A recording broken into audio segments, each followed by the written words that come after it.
আমরা ছোটরা মসজিদে নামাজ পড়তে থাকলে বড়রা আমাদেরকে ঠেলিয়া পিছনে নিয়ে যায়। এর কারণ কি? এটা সত্যি একটা দুঃখজনক ব্যাপার। আমি বিভিন্ন জায়গায় ওয়াজের মধ্যেও বলেছি, এটা আমি মাহফিলেও বলেছি, এটি একটা খুব খারাপ জিনিস।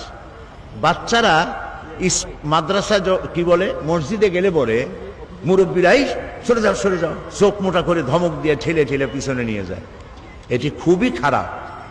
এভাবে যদি বাচ্চাদেরকে চোখ মোটা করে মসজিদে গেলে ধমক দেওয়া হয়, বাচ্চা মসজিদ থেকে মুখ মলিন করে বাড়ি ফিরে এসে মায়েরে বলে, মা মসজিদে আর জীবনেও যাব না, ওইটা আমার জায়গা না।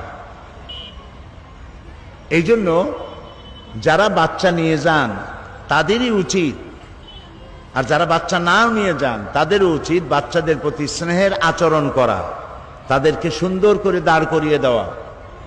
আর বাচ্চাকে যিনি নিয়ে গেলেন তিনি পকেটে করে চকলেট আর মিমি নিয়ে যাবেন। নামাজ শেষ হলে বাচ্চার হাতে চকলেট দিবেন।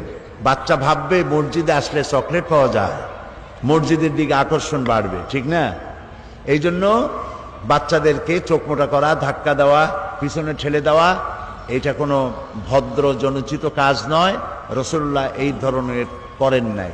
তবে ইসলাম খুব ডিসিপ্লিন, খুবই শৃঙ্খলাপূর্ণ। ইসলামের মতো শৃঙ্খলা পৃথিবীতে কোনো জাতের নাই। তোমরা বলবে না সুবহানাল্লাহ? সাংঘাতিক শৃঙ্খলা। নামাজের মধ্যে কাতার না দিলেই তো হতো কেবলামুখী হয়ে দাঁড়াও বললে হতো, কেবলামুখী হয়ে দাঁড়াও। কাতার মাথার দরকার নাই, জায়গা লাগে বেশি। গণ হয়ে দাঁড়ায় একজনের পিঠের উপর আর একজন সেজদা দাও। ইসলামকে এরকম বলে? কি বলে? ইসলাম বলে কাতারটা সোজা কর, একদম একটা তীর মারা হবে কাতারের সামনে দিয়া, মুসল্লিদের নাকের ডগার উপর দিয়ে চলে যাবে। নাক যার বেশি লম্বা সে ছাড়া কারো নাকে ঢুকবে না।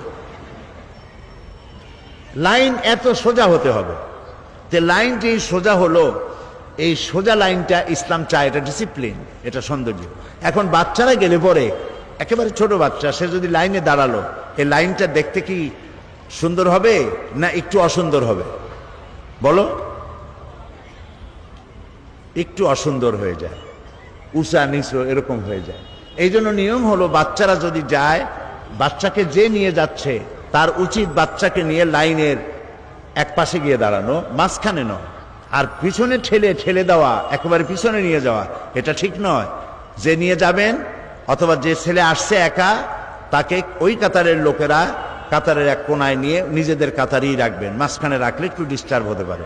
আর বাচ্চারা এক জায়গায় ৩-৪ জন দাঁড়াবে না, এটাও খেয়াল রাখতে হবে। কারণ বাচ্চারা যখন নামাজের মধ্যে যায়, নামাজে দাঁড়ায়, তখন সারা দিনের সব হাসি নামাজের মধ্যে এসে হাজির হয়ে যায়। সেজদার মধ্যে, রুকুর মধ্যে গুতাগুতি করে আর খালি হাসতে থাকে। এই জন্য বাচ্চাদেরকে আলাদা আলাদা করে কোনায় কোনায় দাঁড় করাইয়া নামাজের প্রতি অভ্যস্ত করা উচিত।